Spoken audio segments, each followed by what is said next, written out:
Hi hello welcome back to road to recipes. ಇನ್ನೇನು ಶಿವರಾತ್ರಿ ಹಬ್ಬ ಹತ್ರ ಬರ್ತಿದೆ. ಶಿವರಾತ್ರಿ ಆಗ್ತಿದ್ದಂಗೆ ಸೆಕೆ ಕೂಡ ಜಾಸ್ತಿ ಆಗುತ್ತೆ.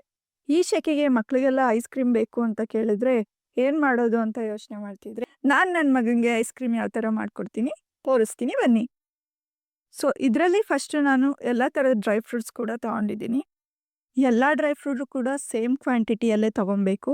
ಇದ್ರ ಜೊತೆಗೆ ನಿಮಗೆ ಓಟ್ಸ್ ಇಷ್ಟ ಆದರೆ ಓಟ್ಸ್ ಕೂಡ ಆ್ಯಡ್ ಮಾಡ್ಕೊಬೋದು.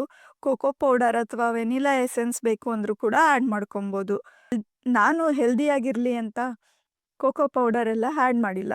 ಇನ್ನು ಮೋರ್ ಓವರ್ ನಾವು ಸ್ವೀಟ್ ಜಾಸ್ತಿ ತಿಂದೇ ಇರೋದ್ರಿಂದ ಕಮ್ಮಿನೇ ಹಾಕಿ ಐಸ್ ಕ್ರೀಮ್ ಮಾಡಿದ್ದೀನಿ. ನಿಮಗೇನಾದರೂ ಸ್ವೀಟ್ ಜಾಸ್ತಿ ಬೇಕು ಅಂದರೆ ಜಾಗ್ರಿ ಪೌಡರ್ ಆ್ಯಡ್ ಮಾಡ್ಕೊಬೋದು ಅಥವಾ ಡೇಟ್ ಸಿರಪ್ ಕೂಡ ಆ್ಯಡ್ ಮಾಡ್ಕೊಬೋದು.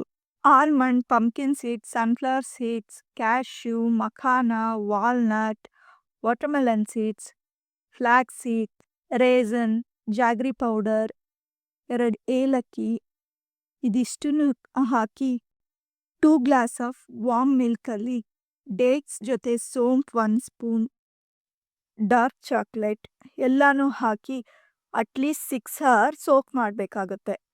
ಇದು ಸೋಕ್ ಆದಮೇಲೆ ಗ್ರೈಂಡ್ ಮಾಡಿ ಒಂದು ಕಂಟೈನರ್ಗೆ ಟ್ರಾನ್ಸ್ಫರ್ ಮಾಡಿ ಬಟರ್ ಪೇಪರ್ ಕವರ್ ಮಾಡಿ ಲಿಡ್ ಕ್ಲೋಸ್ ಮಾಡಿ 1 ನೈಟ್ ಪೂರ್ತಿ ಫ್ರೀಝರಲ್ಲಿ ಇಟ್ಟರೆ delicious yummy ice cream ready ಆಗುತ್ತೆ.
ನಿಮಗೆ ಸಿಹಿ ಬೇಕಂದರೆ ಇನ್ನೂ ಸ್ವಲ್ಪ ಎಕ್ಸ್ಟ್ರಾ ಜಾಗ್ರಿ ಪೌಡರ್ ಕೂಡ ಹಾಕೊಬೋದು.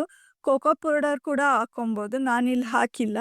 ನಿಮಗೇನಾದರೂ ಫ್ಲೇವರ್ ಬೇಕಂದರೆ ಕೋಕೋ ಪೌಡರ್, ವೆನಿಲಾ ಪೌಡರ್ ಕೂಡ ಹಾಕೊಬೋದು. ಈ ಐಸ್ ಕ್ರೀಮ್ ರೆಸಿಪಿ ಟ್ರೈ ಮಾಡಿ. ಇಷ್ಟ ಆದರೆ ಲೈಕ್ ಮಾಡಿ, ಶೇರ್ ಮಾಡಿ, ಸಪೋರ್ಟ್ ಮಾಡಿ. ಇನ್ನು ಸಬ್ಸ್ಕ್ರೈಬ್ ಆಗಿಲ್ಲ ಅಂದರೆ ಸಬ್ಸ್ಕ್ರೈಬ್ ಮಾಡಿ. Thanks for watching.